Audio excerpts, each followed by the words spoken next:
is to maintain freedom in the country. Far more important than the passage of any piece of legislation, to maintain freedom. Has it done that perfectly? Of course not. Has it done it reasonably well? I'd argue yes. But I guess it's debatable. I read a statement by a historian who said that the purpose of these legislatures is a search for a remedy. I kind of like that. That's what you're trying to do. You got all of these tough problems out here. You're searching for a remedy. Not just any remedy, but a remedy that will reasonably satisfy the American people. And that's what we try to do. But look, I said it there early on that the Congress is an institution under a lot of stress. I really believe it is. It is not functioning well. And I worry about that too. I've already indicated to you, I think it cedes too much power to the president.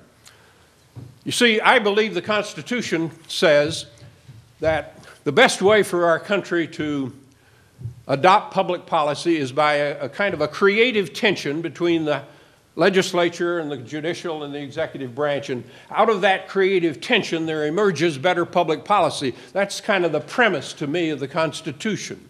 There's been a breakdown in process. Do you know what an omnibus bill is? Huh?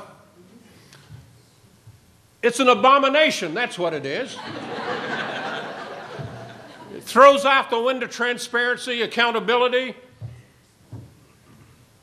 An omnibus bill is where they bring all of the appropriation bills, throw them into one bill, finish it at 3 o'clock in the morning, give it to you, vote on it 10 o'clock, up or down. That's an omnibus bill. The budget process is, you know the last time the Congress followed the regular order of the budget process? 14 years ago. Outrageous, in my view. I could go into why. I won't get into it. Breakdown in civility, of course. Don't need to argue that point. Breakdown in ethics, of course. Surely the ethical standard of the United States Congress ought to be better, higher, than whether or not a person has committed a felony. But that's about where we are. These ethics committees don't meet. They're not doing anything. Well, look, what's the solution to all of this? It's not all that difficult. The Congress simply has to assert its constitutional power. That's it. It has to pass a budget by passing, as it did for years and years and years, one appropriation bill at a time, bringing it onto the floor, letting members offer amendments. Can't do that much anymore. Have the Senate go through the same process, reconcile it in the conference committee, send it to the president. You want to know members don't have anything to do? When they come down to the end of a session, I'm going to give you a big secret here. You go up to Capitol Hill at the end of a session when they're getting ready for an omnibus bill to come out onto the floor, and members of Congress don't have anything to do. They're sitting around waiting for the bill to come out. Where is the bill being crafted? The bill is being crafted by a handful of people, not all of whom are members of Congress. And handful means handful. Maybe 20, maybe 10. In the leadership offices, a few key players, and the rest of the members just sitting there. You got to return to regular order. And when you hold up your hand and say, I will uphold and defend the Constitution of the United States, you better mean it. Thank you.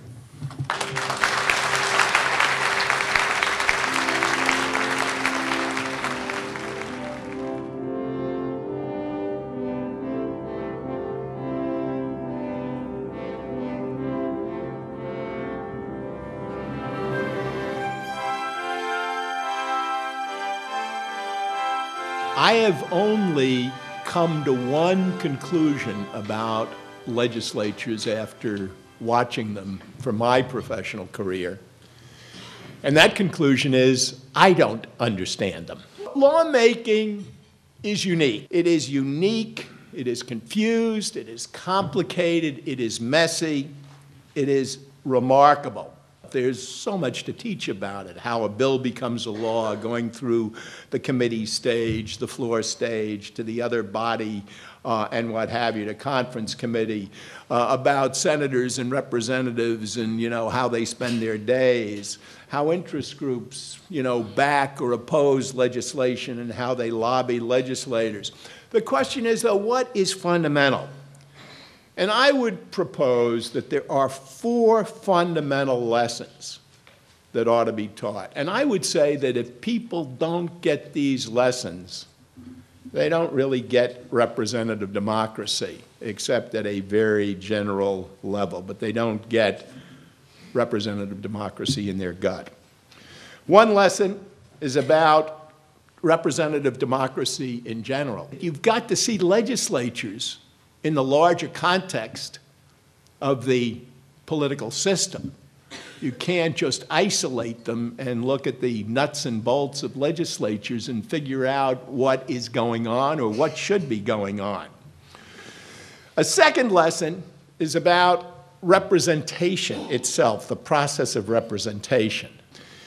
A third lesson is about legislators themselves and what makes these people tick. And finally, the fourth lesson is about the legislature as an institution in the legislative process. Those are 4 lessons. And first, American democracy. We have a diverse population in our country. We have a diverse population in our states. Within each state, there is diversity. Some states are more diverse than others. Even in local communities, which may be more homogeneous than states or nation, there is diversity. The diversity of the population is reflected in a diversity of values that people have, in a diversity of opinions they have, in a diversity of preferences they have. So this diversity leads to disagreement. People disagree. Republicans disagree with Democrats. Men and women have different attitudes on particular issues. There is a gap on some issues between young and old. The religious and the non-religious see political affairs differently. At a general level, we all agree that we want to improve education, we want to improve health, we want to improve transportation, we want to improve the economy. But the real question is, how do you do it? And we don't have the answers, and we are constantly seeking the answers and trying to, through democratic processes, get toward answers. And I think it's absolutely necessary for kids to recognize that what goes on in their families and what goes on in their peer groups, the disagreements that take place about where to eat dinner or what to see at the movies or which television channel to watch, those disagreements are echoed, reflected, in political chambers. The second lesson, I think, has to do with representative democracy, the nature of representation. And it was pointed out, and you know well, that the framers of the U.S. Constitution provided for a system, which was beautifully stated by Madison in Federalist Number 10, that would refine and enlarge the public's views by passing them through a chosen body of citizens.